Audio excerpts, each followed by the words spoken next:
આજે હેરીની બર્થડે નું ફોટોશૂટ કરવા ગયા, પણ જો સ્ટુડિયોમાં હેરીભાઈ ના નાટક ને રાતે અચાનકમાં આવી ગયા સુરત. કેમ આવી ગયા એ જાણવા માટે તમારો વિડીયો છેલ્લે સુધી જોવા પડશે. કેમ છો? જય શ્રી રામ. સવારમાં કામ પરથી છૂટીને મેં નીકળી ગયો ઘરે જવા માટે. ઘરે પહોંચ્યો એટલે હેરીભાઈ લાડકો થવા માટે આવી ગયું. અહીંયા બિટ્ટુ કરતી છે ઘરના અંદર સાફ સફાઈ અને મેં કરતો છે ઘરની બહાર સાફ સફાઈ. ગઈકાલે આપણે જે ફોટો લાવેલા એનું ઉદ્ઘાટન આજે કરીને બધાને પેંડા ખવડાવી જ દીધા. ત્યાર પછી મેં થઈ ગયો રેડી અને બીજી બાજુ મમ્મીએ હેરીને પણ રેડી કરી દીધો છે. ને પછી અમે નીકળી ગયા હેરીનું બર્થડે નું ફોટોશૂટ કરવા માટે ચીખલી. શ્રીનાથજી સિલેક્શન માટે હેરી માટે કપડા લઈ લીધા અને હેરીનું તો અહીંયા પણ મસ્તી કરવાનું કામ ચાલુ જ છે. પછી આવી ગયા અમે સ્ટુડિયોમાં અને હેરીના કપડા ચેન્જ કરી નાખ્યા. આ બાજુ ફોટોશૂટ ચાલે છે પણ હેરીના નાટક જોવો.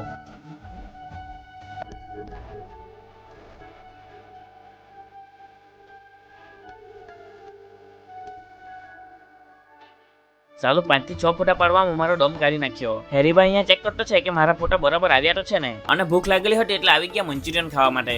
ત્યાર પછી લીધી હેરી માટે ટોપી. પછી અમે નીકળી આવ્યા ઘર આવવા માટે. હેરી મને શીખવે છે કે પાણી કેવી રીતે પીવાય છે. પછી અમે રેડી થઈને નીકળી ગયા સુરત જવા માટે. સુરતમાં આવે એટલે ગમે જેટલી ઉતાવળ હોય, સિગ્નલ લાઇટ પાસે તમારે ઊભું જ રહેવા પડે. ને હમણાં તો દિવાળીનો ટાઈમ છે એટલે આખું સુરત રંગબેરંગી લાઇટ થી સજાઈ ગયેલું છે. ને સુરત થી મારો વિડીયો કોણ કોણ જોતું છે એ કોમેન્ટ બોક્સમાં કોમેન્ટ કરી દેજો, એટલે મને પણ ખબર પડે ને કે મારા વિડીયો સુરતમાં પણ જોવાય છે. બેનના રૂમ પર આવીને થોડી વાર આરામ કરી દીધો ને પછી બેસી ગયા જમવા માટે. જમવામાં આટલી બધી આઈટમ છે, સાલું શું ખામ ને શું નહીં એ વિચાર આવે, પણ એ વિચાર મેં સાઈડ પર મૂક્યો અને ડીશમાં જે પણ હતું એ બધું ખાઈ ગયો.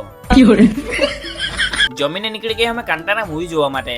અમે થિયેટરમાં 10 મિનિટ મોડા પહોંચ્યા. એટલી વારમાં તો મૂવી સ્ટાર્ટ પણ થઈ ગયેલી. પછી શું આપણે પણ ચાલુ કરી દીધું મૂવી જોવાનું કામ. ને આ બાજુ હેરીભાઈ ને તો થિયેટરમાં પણ શાંતિ નથી. થિયેટરમાં આવ્યો ને કઈ નાસ્તો ના કરીએ એવું તો બને જ નહીં. કાંતારા મૂવી તો એક નંબર હતું, પણ છેલ્લે થોડી ડેન્જર ફાઇટ એડ કરતે તો આના કરતા મજા આવી જતે.